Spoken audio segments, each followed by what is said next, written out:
अब हम आपको भारतीय सेना में भर्ती को लेकर भारत सरकार की एक नई स्कीम के बारे में बताएंगे और स्कीम का नाम है अग्निपथ। इस नई योजना के तहत अब 17.5 साल से लेकर 21 साल तक के युवाओं को सिर्फ 4 साल के लिए सेना में भर्ती किया जाएगा और इन्हें अग्निवीर का नाम दिया जाएगा।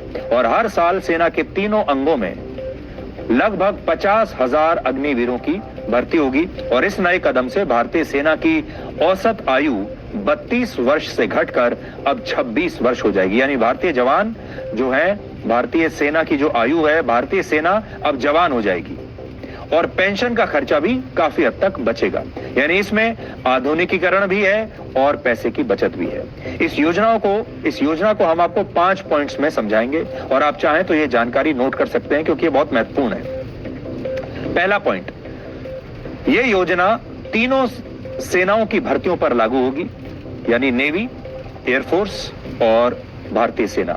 और इसमें ऑफिसर रैंक से नीचे के जो पद होते हैं उन पर भर्तियां की जाएंगी। यानी सेना में जो नॉन कमीशन रैंक होती हैं, ये भर्तियां उन पदों के लिए है, ऑफिसर से नीचे के पदों के लिए। दूसरा पॉइंट यह है कि 17.5 साल से लेकर 21 साल तक के युवा इन भर्तियों के लिए आवेदन कर सकेंगे और इस प्रक्रिया के दौरान जिन युवाओं का चयन होगा वो सिर्फ 4 साल तक भारतीय सेना में अपनी सेवाएं देंगे। यानी सेना में अब जो नौकरी होगी वो सिर्फ 4 वर्षों की होगी और इन 4 वर्षों में शुरुआत के 6 महीने उन्हें ट्रेनिंग दी जाएगी और बाकी के 3.5 साल वो सेना में अलग अलग पदों पर और अलग अलग जगहों पर अपनी जिम्मेदारी निभाएंगे। और जब 4 वर्ष पूरे हो जाएंगे तो इन सैनिकों को रिटायर कर दिया जाएगा। हालांकि सरकार ने यह भी कहा है कि वो सभी सैनिकों को रिटायर नहीं करेगी। हर बैच में 25% सैनिकों को 4 साल के बाद भी सेना में रहकर देश के लिए काम करने का मौका दिया जाएगा। यानी 25% जो सैनिक हैं उन्हें रिटेन कर लिया जाएगा।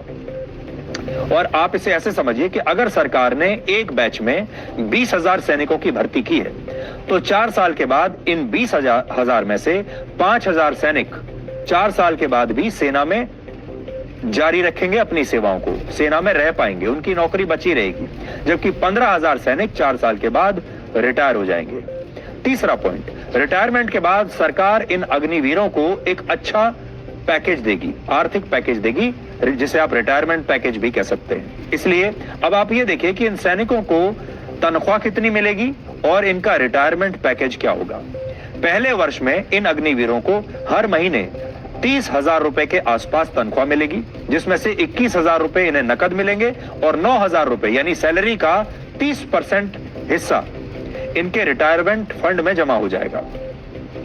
दूसरे वर्ष में हर महीने 33,000 रुपए, तीसरे वर्ष में 36,500 रुपए और चौथे वर्ष में हर महीने 40,000 रुपए का वेतन इन्हें मिलेगा, जिसमें से 12,000 रुपए हर महीने रिटायरमेंट फंड में चले जाएंगे। यानी जो इन हैंड सैलरी इनकी होगी वो पहले साल में 21,000 रुपए होगी और चौथे साल में 28,000 रुपए के आसपास पहुंच जाएगी। 4 साल के बाद सरकार इन अग्निवीरों को रिटायरमेंट के तौर पर एक विशेष आर्थिक पैकेज देगी, जिसे उसने सेवा निधि पैकेज का नाम दिया है। इस सेवा निधि पैकेज के तहत हर सैनिक को रिटायरमेंट के समय 11,71,000 रुपए दिए जाएंगे। इनमें आधा पैसा अग्निवीरों की सैलरी से ही जमा होगा और आधा पैसा सरकार की तरफ से दिया जाएगा। इसके अलावा इस पैसे पर उन्हें ब्याज भी दिया जाएगा, इंटरेस्ट दिया जाएगा। हालांकि इन अग्निवीरों को रिटायरमेंट के बाद पेंशन की कोई सुविधा नहीं मिलेगी। यानी ये 4 साल का जो पैकेज है इसमें पेंशन नहीं मिलेगी। चौथा पॉइंट, इस योजना के तहत सेना के तीनों अंगों में हर साल 2 बार भर्तियां होंगी, हर साल 2 बार। और इस साल सरकार ने 46,000 अग्निवीरों की भर्ती का लक्ष्य रखा है और अगले वर्ष से लगभग 50,000 भर्तियां हर वर्ष होंगी। अभी सेना के तीनों अंगों में नॉन कमीशन रैंक्स जैसे हवलदार, नायक और लांस नायक जैसे 1,25,000 पद खाली पड़े हुए हैं।